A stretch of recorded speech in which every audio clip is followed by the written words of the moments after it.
ফজরের নামাজের উপকারিতা জানলে জীবনেও আর নামাজ মিস করবেন না। আমি আপনাদেরকে অনুরোধ করব ভিডিওটি একেবারে শেষ পর্যন্ত দেখার জন্য। প্রিয় নবী হযরত মুহাম্মদ সাল্লাল্লাহু আলাইহি ওয়াসাল্লাম ইরশাদ করেন, কিয়ামতের দিন সর্বপ্রথম বান্দার নামাজের হিসাব নেওয়া হবে।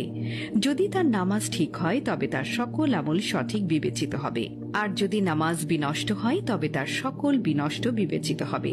তিরমিজি শরীফ 278। অন্যান্য নামাজের তুলনায় ফজরের নামাজ আদায়ের গুরুত্ব অনেক অনেক বেশি, কারণ যে সময়টিতে সবাই প্রায় ঘুমের ঘোরে ব্যস্ত থাকে সেই সময়টিতে আরামের ঘুম ভেঙে সকাল সকাল উঠে নামাজ আদায় করা সবার জন্য সহজ নয়। তাই ফজরের নামাজ আদায় করার জন্য এবং জামাতের সঙ্গে তা আদায় করা। প্রিয় নবী সাল্লাল্লাহু আলাইহি ওয়াসাল্লাম এই সম্পর্কে অনেক সাহাবীর কথা হাদিসে ঘোষণা করে গেছেন। 1 নাম্বার, জাহান্নাম থেকে মুক্তি এবং জান্নাত প্রাপ্তির সুসংবাদ। সুবহানাল্লাহ। বিখ্যাত তাবেঈ আবু বকর বিন উমারাহ তার পিতা রুয়াবাহ থেকে বর্ণনা করেন, আমি রাসূলুল্লাহ সাল্লাল্লাহু আলাইহি ওয়াসাল্লামকে বলতে শুনেছি, যে ব্যক্তি সূর্যোদয়ের আগে এবং সূর্যাস্তের আগে অর্থাৎ ফজর এবং আসরের নামাজ আদায় করে এমন কখনো ব্যক্তি জাহান্নামে যাবে না। সুবহানাল্লাহ। মুসলিম শরীফ হাদিস নাম্বার 1322। দ্বিতীয় নাম্বার হচ্ছে ফজরের নামাজে দাঁড়ানো সারা রাত দাঁড়িয়ে নামাজ পড়ার সমান।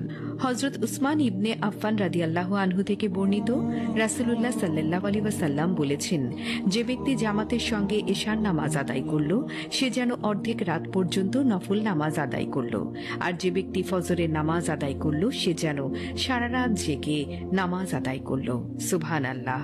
মুসলিম শরীফ হাদিস নম্বর 1377। তৃতীয় নম্বর হচ্ছে কিয়ামতের দিন সরাসরি আল্লাহকে দেখার সৌভাগ্য লাভ করবে।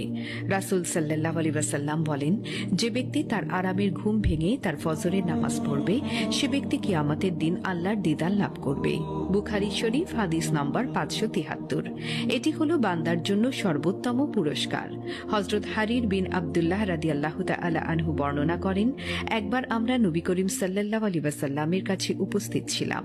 হঠাৎ তিনি পূর্ণিমার চাঁদের দিকে তাকিয়ে বললেন, ওই চাঁদকে তোমরা যেমন দেখছো ঠিক তেমনি অচিরেই তোমরা তোমাদের প্রতিপালককে স্পষ্ট দেখতে পাবে। তাকে দেখতে তোমার কোনো ভিড়ের সম্মুখীন হবে না।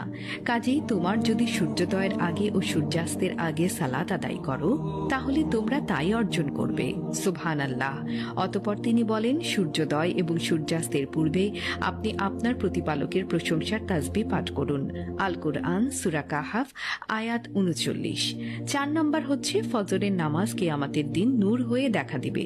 বিখ্যাত সাহাবী আনাস রাদিয়াল্লাহু তাআলা আনহু বলেন, রাসূলুল্লাহ সাল্লাল্লাহু আলাইহি ওয়াসাল্লাম বলেছেন, রাতের অন্ধকারে মসজিদগুলোতে যাতায়াতকারীদের কিয়ামতের দিনের পরিপূর্ণ নূরের সুসংবাদ দাও। সুবহানাল্লাহ। ইবনে মাজাহ শরীফ হাদিস 781। 5 নম্বর হচ্ছে ওই দিনের পুরোটাই আল্লাহর জিম্মায় থাকার বিরল সৌভাগ্য লাভ করা যায়। ফজরের নামাজ পড়লে শুধু এই আকর্ষণীয় সৌভাগ্য লাভ করা যায়। রাসূলুল্লাহ সাল্লাল্লাহু আলাইহি ওয়াসাল্লাম বলেছেন, যে ব্যক্তি ফজরের নামাজ আদায় করল সে মহান আল্লাহর রক্ষণাবেক্ষণের অন্তর্ভুক্ত হল বা আল্লাহর জিম্মায় চলে গেল। মুসলিম শরীফ আয়াত 1379। 6ষ্ঠ নম্বর হল সরাসরি আল্লাহর দরবারে নিজের নামে আলোচিত হবে। হযরত আবু হুরায়রা রাদিয়াল্লাহু তাআলা আনহু থেকে বর্ণিত, তিনি বলেন, রাসূলুল্লাহ সাল্লাল্লাহু আলাইহি ওয়াসাল্লাম বলেছেন, তোমাদের কাছে দিনে ও রাতে যে ফেরেশতারা আসে তারা ফজর ও আসরের সময় একত্রিত হয়। যারা রাতে কর্তব্যে ছিল তারা উপরে উঠে যায়। আল্লাহ তো সবকিছু জানেন, তবুও ফেরেশতাদের প্রশ্ন করেন, হে ফেরেশতারা, আমার বান্দাদের কেমন রেখে আসলে? ফেরেশতারা তখন বলে,